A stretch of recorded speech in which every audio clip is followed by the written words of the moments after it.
یہ بڑا مشہور قول ہے حضرت علی کا، اسے یاد رکھنا۔ آپ فرمایا کرتے تھے علم جو ہے وہ مال سے ہمیشہ بہتر ہے۔ ایک شخص نے کہا حضور تھوڑی سی بات کھول دیں، تو آپ فرمانے لگے مال تو فرعون کی وراثت ہے اور علم نبیوں کی وراثت ہے۔ اور آپ فرمانے لگے مال تو تقسیم کرنے سے کم ہوتا ہے، علم کو بانٹتے جانا یہ بڑھتا جائے گا۔ یہ امام راضی نے لکھا ہے مولا علی کا قول۔ تو پھر حضرت علی المرتضیٰ شیر خدا رضی اللہ تعالیٰ عنہ فرمانے لگے مال تو دنیا میں پیچھے رہ جاتا ہے اور علم تو قبر میں بھی ساتھ جاتا ہے۔ دیکھیں نا ایک جملہ ہے حضرت علی کا، اسے ہمیشہ یاد رکھیے گا۔ آپ فرمایا کرتے تھے تعلق رابطے سے رہتا ہے۔ آپ کھول لیں اس قول کو، جتنا مرضی کھول لیں۔ آپ فرمایا کرتے تھے رابطہ رہے تو بیگانے بھی اپنے ہو جاتے ہیں اور رابطہ نہ رہے تو اپنے بھی بیگانے ہو جاتے ہیں۔ دیکھیں نا بہت سارے لوگوں کی دوستیاں لگتی ہیں، وہ اتنی گہری ہوتی ہیں کہ رشتہ داریوں میں بدل جاتی ہیں، لیکن بہت سارے رشتہ دار ہیں آپ ملنا چھوڑ دیں ان سے تو گیا نا تعلق۔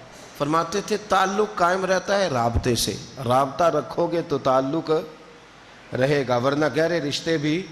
یہ میرے پاس جو کتاب میرے ہاتھ میں ہے نا، یہ مصنف ابن ابی شیبہ ہے، یہ امام بخاری کے استاد کی کتاب ہے۔ انہوں نے حضرت علی کے کچھ قول لکھے ہیں۔ صاحب مصنف ابن شیبہ نے قول لکھا ہے حضرت علی المرتضیٰ شیر خدا رضی اللہ تعالیٰ عنہ اپنے بچوں کو اور اپنے دوستوں کو چند باتیں بتایا کرتے تھے، چند باتیں بتایا کرتے تھے، ان کی نصیحت کرتے تھے۔ میرا دل کرتا ہے بڑی آنکھیں کھول کے دل کھول کے یہ باتیں سنیں۔ یہ اس شخص کی باتیں ہیں جنہیں میرے نبی نے کہا ہے کہ یہ حکمت کے شہر کا دروازہ ہے، آؤ ذرا اس دروازے کے قریب جائے۔ حضرت علی شیر خدا فرماتے تھے مجھے دو باتوں کا خوف ہے تم پر۔ اپنے دوستوں کو کہتے تھے جو ان سے پیار کر، اور یہ بھی یاد رکھیں مولا علی کی محبت ایمان ہے اور علی کا بغض نفاق ہے۔ اگر کسی شخص نے اپنا ایمان چیک کرنا ہو تو دیکھے دل میں مولا علی کی محبت کتنی ہے۔ حضرت علی کی محبت ایمان ہے، تو سارے محبت کرنے والے ہیں، تو آپ نے اپنے محبت کرنے والوں سے کہا۔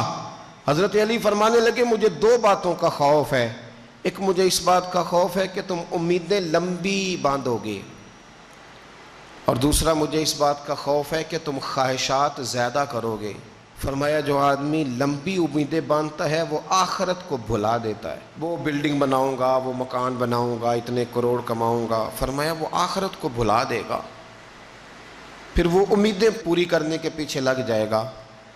اور فرمایا جو آدمی خواہشات کے پیچھے لگتا ہے نا، ایک لمبی امیدیں نہ باندھنا، ایک خواہشات کے پیچھے نہ لگنا، فرمایا جو خواہشات کے پیچھے لگتا ہے پھر وہ حق کے رستے سے ہٹ جاتا ہے، نہ حق کہہ سکتا ہے نہ حق پہ چل سکتا ہے، کیونکہ اس نے تو خواہش پوری کرنی ہے۔